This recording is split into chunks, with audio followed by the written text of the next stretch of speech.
Welcome back to page 121. Recently, I joined a Facebook group called Dungeons and Dads, and it's designed if you're a dad and you want to play D&D with your kids, or you have. And a lot of the newer dads are asking for advice and tips on how to gauge their kids in D&D. So I thought back to when my kids were small, and they always wanted to play D&D, and I ran many games with one of them sitting on my lap, and my players were very tolerant of that. But I thought of a few of the things I did to keep them engaged while I was playing, and then later to engage them in playing. So I thought, what the heck? I'll take a look at that today on page 121. So, how to be a dad and be a DM. So today's topic is how to engage your kids or engage with your kids in D&D. And I'm going to give a couple of the tips that I did when my boys were very little. When they were very little, I often would just run the game with one of them in my arms. My wife was actually a great sport about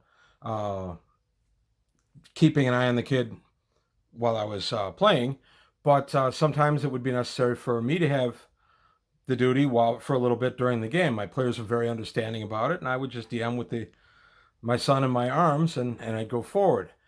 As my boys got a little bit older and they started toddling around, what I would often do, because they always wanted to be out when Daddy and his friends were playing D&D, what I would often do is set up their little play table right next to my DM spot.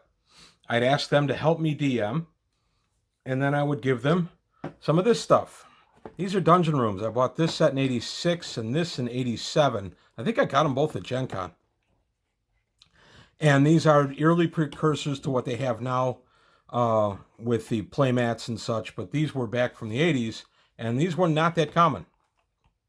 These are actually, I think, from a TSR module from the mid-80s also. These are not part of the actual set.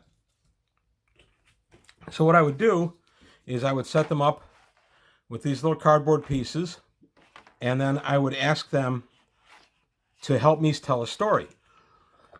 So they'd get all excited because I'd say, okay, you're going to DM with me tonight. Now, we have to have a story if we're going to DM. We have to have something for the players to do. So they would get excited and they would tell me, okay, my monsters are going to cross the bridge here. And what I also did is I went to the dollar stores and I bought little soldiers, little knights. I found this is back in the mid 90s.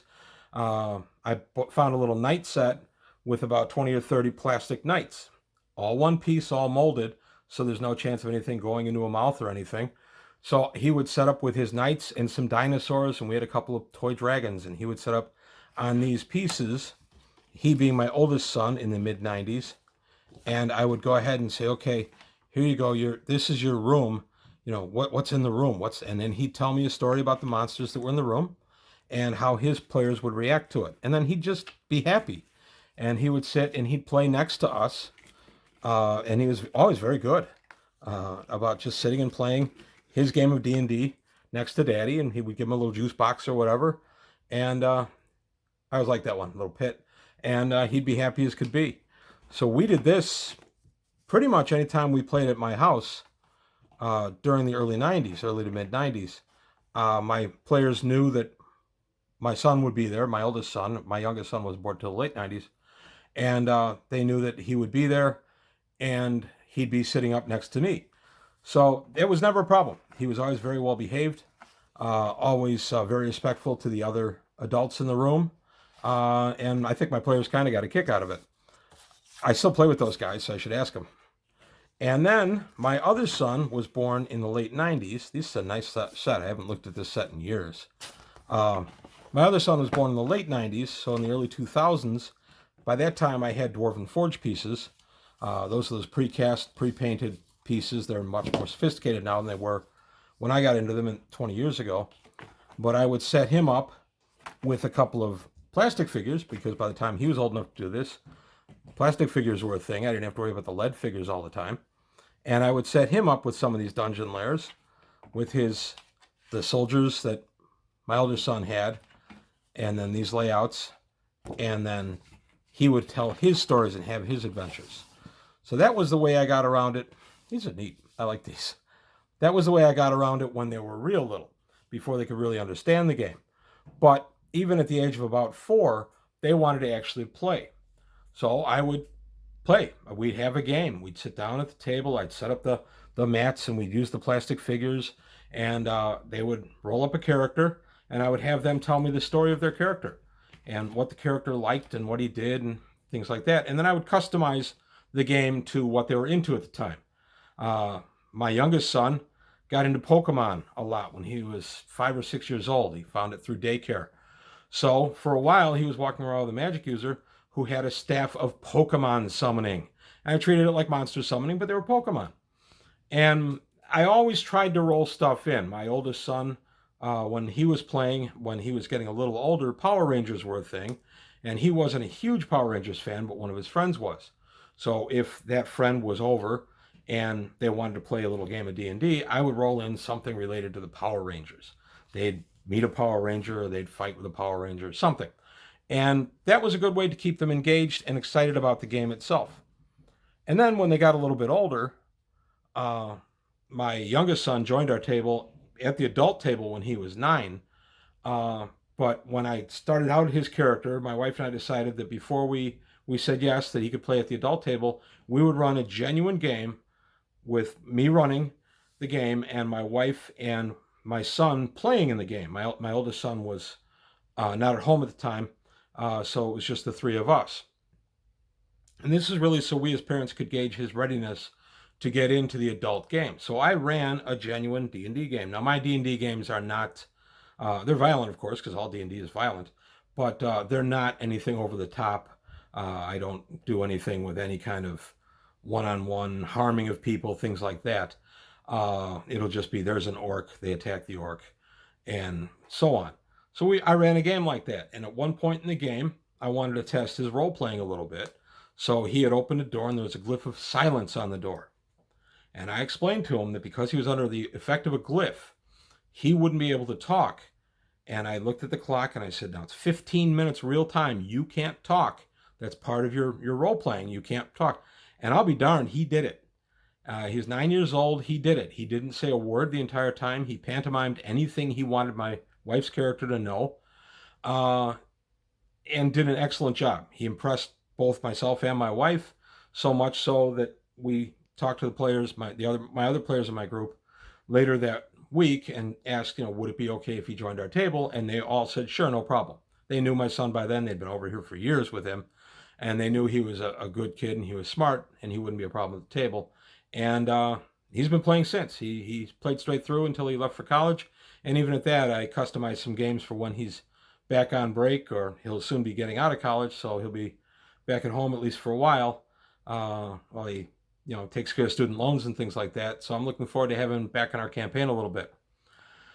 So that's how I kind of integrated when they were little. I would customize the game to them, but I also made it clear that there were rules they had to operate under.